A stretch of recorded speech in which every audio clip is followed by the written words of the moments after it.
Hello दोस्तों, welcome back to Pradeep Giri academy. So आप सभी को कंसर्न था ना कि ये पर्टिकुलर चैप्टर, इतना बड़ा एक चैप्टर जो है वो 10 मिनट्स के अंदर कैसे कंप्लीट करें। वन शॉट हो गया, सीरीज हो गया, बट 10 मिनट्स में कंप्लीट करना, क्विक रिवीजन करना, जब हमारा पेपर है उसके जस्ट एक दिन पहले या समझ लो अप्रोक्सीमेटली एक आध 2 घंटे पहले आपको कैसे सारी चीजें रिवाइज करने। So let us have a quick look कि हमारा ये जो चैप्टर है that is hyperbolic function and logarithm of complex number, इसके अंदर हम सारे फॉर्मूलाज देख लेते हैं, कौन से कैसे क्वेश्चन आते हैं वो सब भी देख लेते हैं। जो सबसे पहला टॉपिक होता है इंपॉर्टेंट, जब आप पेपर में जाओगे तो इंपॉर्टेंट है, that is formulas on this particular पूरा chapter, that is circular function, जिसे हम क्या कहते हैं, यूलर्स एक्सपोनेंशियल फॉर्म भी कहते हैं। उसके अंदर हमारे पास जो सबसे पहला फॉर्म है that is cos theta is equals to e raised to I theta plus e raised to minus of I theta upon 2। यहाँ पे जो है एक्सपोनेंशियल फॉर्म में हम लिख रहे हैं सारे टर्म्स को, that is e raised to I theta की वैल्यू।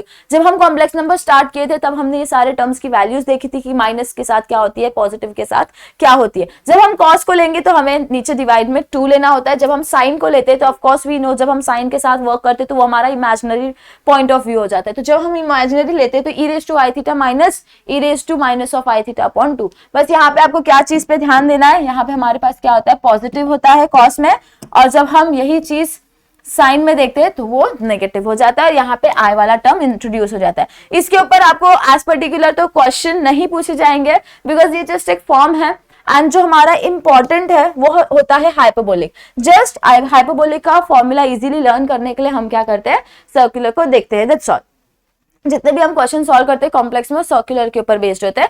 एंड अब जो ये चैप्टर में हम करने वाले वो होते हैं हमारे हाइपरबोलिक के ऊपर बेस्ड। हाइपरबोलिक को हम रिप्रेजेंट कैसे करेंगे, छोटे वाले h से रिप्रेजेंट करेंगे। और फॉर्मूला क्या बनता है, cos hyperbolic x is equals to e raise to x plus e raise to minus of x upon 2 minus e raise to minus of x upon मतलब कि 1 upon e raise to x। और next formula होता है sine hyperbolic x का, जिसका formula क्या बनता है, e raise to x minus e raise to minus of x upon 2। यहाँ पे माइनस है, यहाँ पे प्लस है, इतनी चीजों का ध्यान देना। और डिनोमिनेटर में दोनों साइड पे 2 है। और यही फॉर्मूला अगर मैंने tan हाइपरबोलिक x के लिए लिखने की डिसाइड की तो क्या हो जाएगा, e raise to x minus e raise to minus of x upon e raise to x plus e raise to minus of x। ये हो जाएगा मेरा tan के लिए फॉर्मूला, tan हाइपरबोलिक x। इसी प्रकार से आप बाकी चीजों के लिए भी फॉर्मूला निकाल सकते हैं। अब ये जो पर्टिकुलर टॉपिक है ना, इसके ऊपर जो आपको सम्स आते हैं वो डायरेक्ट सम्स आते हैं हाइपरबोलिक के फॉर्म में। आपको ये फॉर्मूला लगाने होते हैं, ये दोनों फॉर्मूलाज लगाने होते हैं। और प्रूफ दैट वाला क्वेश्चन आ सकता है, शो दैट वाला क्वेश्चन आ सकता है, हेंस डिड्यूस वाले क्वेश्चन आ सकते हैं। लाइक ये 3 क्वेश्चंस आते हैं, प्रूफ दैट वाले मेजॉरिटीली आते हैं कि आपको ये दिया है और ये प्रूफ करना है, या फिर ये दिया है इक्वेशन और हमें इसकी वैल्यू निकाल के देनी है। ओके, ये टाइप ऑफ क्वेश्चन आता है, ज्यादा कुछ नहीं। इसके बाद जो यहाँ पे इंपॉर्टेंट होता है हमारा वो है रिलेशनशिप। रिलेशनशिप इसके लिए इंपॉर्टेंट है क्योंकि हमें निकालने होते हैं इमेजिनरी और रियल पार्ट्स। तो ये जो रिलेशनशिप वाला पूरा फॉर्मूला है ये सब आपको याद रखना है, ट्रिक से याद रखना है, ज्यादा कोई फंडा तो है नहीं इसके अंदर। साइन कॉस टैन के लिए हम फॉर्मूला लिख रहे हैं, इसके अलावा जो हम फॉर्मूला लिख रहे हैं वो है आई के लिए, हाइपरबोलिक आई के लिए एंड हाइपरबोलिक एक्स के लिए। ये तीनों चीज के लिए हम साइन कॉस एंड टैन के फॉर्मूलाज लिखेंगे। तो ये हमें याद रखना है, I X, H I X and H X. Okay, ये हो गया साइन कॉस टैन हो गया। इसके बाद हमें हमारे राइट हैंड साइड पे जाना है। राइट हैंड साइड में again cos tan and sine आने वाला है, जो भी रिस्पेक्ट में आप ले रहे हो। उसके बाद आते हैं एंगल्स। एंगल्स डिफाइन करना ज्यादा जरूरी है। तो यहाँ पे याद रखना, जब हम हाइपरबोलिक वाला right hand side left hand side में होगा तो हाइपरबोलिक राइट हैंड साइड में नहीं आएगा। ओके, यहाँ पे आई एक्स है तो यहाँ पे हाइपरबोलिक इंट्रोड्यूस होगा, यहाँ पे नहीं है तो यहाँ पे नहीं होगा, यहाँ पे है तो यहाँ पे नहीं होगा। तो जैसे कि फर्स्ट वाला फॉर्मूला देखो, यहाँ पे आपके पास आई एक्स है तो हाइपरबोलिक वाला टर्म इंट्रोड्यूस होगा। बस हमारा जो ये कॉस होता है ये थोड़ा सा स्पेशल होता है, राइट। हम सबको पता है हमारा कॉस थोड़े से हटके होते हैं भाई साहब। तो इनके फॉर्मूला में जब भी इमेजिनरी पार्ट नहीं आते, जैसे कि यहाँ पे देखो साइन आई एक्स है तो उसका फॉर्मूला क्या बनता है, आई साइन हाइपरबोलिक एक्स, लेकिन कॉस आई एक्स के लिए बनता है कॉस हाइपरबोलिक एक्स। यहाँ पे देखो साइन हाइपरबोलिक आई एक्स है तो यहाँ पे आई साइन एक्स बनेगा। हाइपरबोलिक अगर यहाँ पे है तो यहाँ पे इंट्रोड्यूस नहीं होगा। तो यहाँ पे कॉस हाइपरबोलिक आई एक्स है तो कॉस एक्स बनेगा। यहाँ पे देखो साइन हाइपरबोलिक एक्स है तो minus of i sine i x बनता है। यहाँ पे देखो tan hyperbolic x is equals to minus of i tan i x, और ये स्पेशल है तो cos hyperbolic x is equals to cos i x हो जाता है। तो ये सारे तीनों टर्म्स है हमारे पास, तीनों चीजों के लिए फॉर्मूलाज है। इसके बाद इंपॉर्टेंट थिंग आती है identities, trigonometric formulas, half angle formulas, other three like जो बाकी सारे फॉर्मूलाज है हमारे पास a प्लस बी या फिर थ्राइस वाला, तो ये सारे फॉर्मूलाज बहुत इंपॉर्टेंट रखते हैं हमारे ट्रिग्नोमेट्री में। उतने ही इंपॉर्टेंट फॉर्मूलाज है ये हमारे हाइपरबोलिक में भी उतने ही इंपॉर्टेंस रखते हैं। तो ये जो तीन फॉर्मूलाज है ना, ये आप नींद में भी कोई आपसे पूछे ना हाइपरबोलिक से रिलेटेड ये फॉर्मूलाज, तो आपको आना चाहिए। cos hyperbolic square x minus sine hyperbolic square x is equals to 1। जब हम ट्रिग्नोमेट्री करते हैं तो हमारे पास फॉर्मूला होता है sine square x plus cos square x is equals to 1, लेकिन हम हाइपरबोलिक के साथ कर रहे हैं तो यहाँ पे थोड़े चेंजेस आ जाते हैं। cos hyperbolic x minus sine hyperbolic x is equals to 1, फिर यहाँ पे sec hyperbolic square x plus tan hyperbolic square x is equals to 1, tan hyperbolic square x minus cosec hyperbolic square x is equals to 1। ये तीन formulas है, बहुत important है, questions पूछे जाते हैं cos के फॉर्म में, tan के फॉर्म में।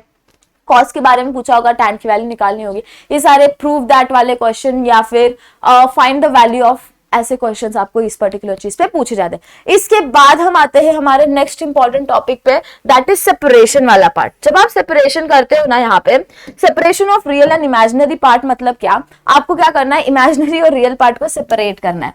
यानी कि हमें पता है हम जब कॉम्प्लेक्स नंबर लिखते हैं तो z is equals to x plus i y हमारे पास होता है, राइट। यानी कि ये हमारा कंप्लीटली रियल पार्ट हो जाता है और y हमारा इमेजिनरी पार्ट हो जाता है, बिकॉज y के साथ i वाला टर्म इंट्रोड्यूस रहता है, इसके लिए वो इमेजिनरी पार्ट आता है। यहाँ पे आप देखोगे तो मैंने एक एग्जाम्पल लिया था वन शॉट में, that is sine z is equals to, आप क्या करोगे, z की वैल्यू डालोगे, a प्लस बी के फॉर्मेट में उसको एक्सपांड करोगे, और उसके बाद हम क्या करते हैं, यहाँ पे धीरे धीरे करके इमेजिनरी रियल पार्ट को सेपरेट करने के लिए हम हमारे रिलेशनशिप सर्कुलर एंड हाइपरबोलिक के रिलेशनशिप को यूज करते हैं। इसी प्रकार के हम किसके लिए निकाल सकते हैं, ये साइन z के लिए हम cos z, tan z, sec z और cosec z, cot z के लिए निकाल सकते हैं। हमें 2015 में tan वाला वैल्यू पूछा गया था, लाइक प्रूव दैट तो एज इफ नहीं आता, लेकिन शो दैट में आ सकता है। लाइक थ्योरम जैसे प्रूफ करने नहीं आता, क्वेश्चन जैसे ये हमें पूछा जाता है, दैट्स ऑल। तो ये हो गया हमारा separation of real and imaginary part. Separation वाले पार्ट में एक ही टाइप का क्वेश्चन आता है आपको कि आपको टर्म दिया रहेगा, आपको सेपरेट करना है, दैट्स ऑल। इसमें और कोई फंडामेंटल लाइक क्वेश्चन नहीं आता, डायरेक्टली होगा find the real and imaginary part of this particular thing, that's all. Next है हमारे पास इनवर्स हाइपरबोलिक, बहुत इंपॉर्टेंट टॉपिक। इनवर्स हाइपरबोलिक के लेंथी क्वेश्चंस होते हैं कंपैरेटिवली। यहाँ पे देखोगे तो इनवर्स कैसे लिखेंगे, समझ लो मेरे पास एक टर्म है sine hyperbolic u is equals to z, तो इसका इनवर्स क्या होगा, u is equals to sine hyperbolic inverse z हो जाएगा। यहाँ पे देखो ये हमारा क्या हो जाएगा, इनवर्स। जैसे हम लिखा करते थे sine theta is equals to x है, समझ लो sine theta is equals to x है, तो फिर थीटा क्या हो जाता था, sine inverse of x, right. तो वही चीज हम यहाँ पे भी करते हैं, u is equals to sine hyperbolic inverse of z। इन तीनों के लिए हमारे पास फॉर्मूलाज है, बहुत इंपॉर्टेंट है। जब हम सम सॉल्व करते हैं इसमें भी प्रूव दैट, शो दैट वाले क्वेश्चंस आते हैं, जब वो क्वेश्चंस आते हैं तो हमें ये तीनों फॉर्मूलाज यूज करने पड़ते हैं, कहीं कहीं पे बीच में, कहीं कहीं पे लास्ट में। तो ये है sine hyperbolic inverse z is equals to log of, कैसे याद रखोगे, z plus under root of z square plus 1।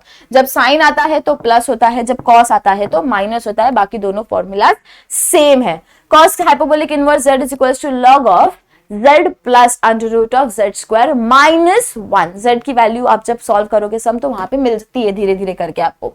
tan क्या होता है हमारा, साइन अपॉन कॉस होता है, उस प्रकार से हमें इसकी फॉर्मूला क्या मिलेगी, 1/2 log of 1 plus z upon 1 minus z। Prove कि ये फॉर्मूला के ऊपर प्रूफ नहीं पूछा जाता, लेकिन जैसे कि ये फॉर्मूला डिराइव करो, ऐसा क्वेश्चन नहीं आता है आप सभी को बेसिकली। तो मुंबई यूनिवर्सिटी को तो बिल्कुल नहीं आता, प्रूफ वाला क्वेश्चन नहीं आता, मतलब थ्योरम जैसा प्रूफ कि ये फॉर्मूला कैसे आया, ये फॉर्मूला कहां से आया, ऐसा कुछ नहीं आता। ओके, बट स्टिल आपको फॉर्मूला याद होने चाहिए। उसके बाद हम आते हैं हमारे लोगैरिथम के ऊपर, जो कि आपका नेक्स्ट एक टॉपिक है। लोगैरिथम के ऊपर हमारे पास कार्टेशियन फॉर्म, हमें कॉम्प्लेक्स नंबर का पता होता है, पोलर फॉर्म पता होता है, एक्सपोनेंशियल फॉर्म पता होता है, but what we want is logarithm. तो हम log of x plus i y निकालेंगे, log of r cos theta plus i sin theta, ये हमारा पोलर फॉर्म है, फिर r i थीटा, ओके यहाँ पे दो चीजें इंपॉर्टेंट है। क्वेश्चन नंबर 1 आपको कैसे टाइप ऑफ क्वेश्चन पूछते हैं, एक तो प्रिंसिपल वैल्यू निकालना होता है या फिर जर्नल वैल्यू निकालना होता है, और मैक्सिमम नंबर ऑफ क्वेश्चन के लिए आया तो ये दोनों निकालने होते हैं। तो ऑफकोर्स जब आप जर्नल वैल्यू निकालोगे तो आपको प्रिंसिपल वैल्यू निकालनी ही पड़ेगी, बिकॉज जर्नल वैल्यू का जो फॉर्मूला होता है उसके अंदर क्या आता है हमारे पास, log of x plus i y आता है, स्मॉल है। तो जब आप ये पर्टिकुलर क्वेश्चन सॉल्व कर रहे हो ना, तो जर्नल वैल्यू को रिप्रेजेंट करने के लिए हम कैपिटल एल का यूज करते हैं और प्रिंसिपल वैल्यू के लिए स्मॉल एल का यूज करते हैं। ओके, प्लीज मेक श्योर इतनी चीजें आपको याद रखनी है, प्रिंसिपल में छोटा एल, जर्नल में कैपिटल एल। तो log of x plus i y will be equal to log of r plus i theta. ये कैसे आया डेरिवेशन, बहुत इजी है, जैसे कि हमने एक्सपोनेंशियल फॉर्म में क्या लिखा, log of r into I theta, तो उसके ऊपर आप लॉग के रूल्स लगा दो एंड इजीली आपको यह आंसर मिल जाता है, log of r plus i theta. इसके बाद यही पर्टिकुलर फॉर्मूला को थोड़ा सा इलैबोरेट करोगे, यानी कि r की वैल्यू क्या होती है, under root of x square plus y square, उसे डाल दोगे तो आपको ये वाला फॉर्म मिल जाएगा, और थीटा की वैल्यू क्या होती है, tan inverse of y by x होती है, तो ये मिल जाएगा। दैट्स ऑल, ज्यादा कुछ नहीं। आपको क्वेश्चन दिए रहेंगे directly, find the principal value of i raise to i या find the principal value of minus of i, ऐसे क्वेश्चन पूछे जाते हैं। That's all. इसके बाद हमारे पास जर्नल फॉर्म है, गलती से आ गया, जर्नल वैल्यू है, इसके अंदर क्या होता है, कैपिटल एल से हम रिप्रेजेंट करते हैं, capital L log x plus i y is equal to 2n pi i plus log of x plus i y. यहाँ पे देखो हमारा जो प्रिंसिपल वैल्यू है उसकी वैल्यू निकालनी ही पड़ती है, क्योंकि हमें यहाँ पे सब्स्टिट्यूट करना। ये सेकेंड फॉर्मूला भी हम बेसिकली तो नहीं यूज करती, मैं तो नहीं यूज करती, I just go for this formula, log of r plus I 2n pi plus theta, हमारा ये फॉर्म बनता है। यहाँ पे आपको जनरल वैल्यू के ऊपर आते हैं, प्रिंसिपल वैल्यू के ऊपर क्वेश्चंस आते हैं, या फिर separation of real and imaginary part के ऊपर भी क्वेश्चन आते हैं, प्रूव दैट वाले क्वेश्चन आते हैं इसके ऊपर कि आपको एक चीज दी है एंड वो चीज प्रूव करनी। That's all. इतने ही इंपॉर्टेंट क्वेश्चंस, इंपॉर्टेंट फॉर्मूलाज है ये वाले पर्टिकुलर टॉपिक में हमारे। होप आपको समझा होगा। फॉर्मूला प्लीज ध्यान में रखना, फॉर्मूला ही है ये टॉपिक में, और फिर धीरे धीरे धीरे धीरे करके अजम्पशंस करने हैं। जब आप अजम्पशंस करोगे, सब्स्टिट्यूट करोगे कोई चीज, तो प्लीज मेक श्योर आप उसकी वैल्यू रीसब्स्टिट्यूट कर रहे हो, ओके, लास्ट फॉर्म में, क्योंकि हमें जिस फॉर्मेट में क्वेश्चन में दिया है उसी फॉर्मेट में आंसर निकालना होता है। उसके बाद please don't make plus and minus sign का मिस्टेक्स। प्लस और माइनस साइन में मिस्टेक्स करोगे आंसर गलत हो जाएगा, बिकॉज बच्चों को एक्सपोनेंशियल फॉर्म में प्रॉब्लम होती है, आई कैन अंडरस्टैंड, बट जब हम नेगेटिव वाला इमेजिनरी पार्ट, हमेशा याद रखना चेंजेस कहाँ होते हैं ना, इमेजिनरी पार्ट में ही होते हैं। जैसे कि आई वाला जो टर्म होता है ना, उसी में पॉजिटिव या नेगेटिव वाला फंडा होता है, ज्यादा कुछ नहीं। ओके, सो होप आपको समझ में आया होगा एंड आपने एंजॉय किया होगा। मैंने 12 मिनट्स में कंप्लीट किया है approximately. Thank you so much for attending. Stay tune, ऐसे बहुत सारे और वीडियोस आएंगे and share with your friends. Comment down below if you have any problem. I am very much active because आपका exams चल रहा है ऑफ कोर्स, इसके लिए। Okay, thank you so much. See you soon in the next lecture.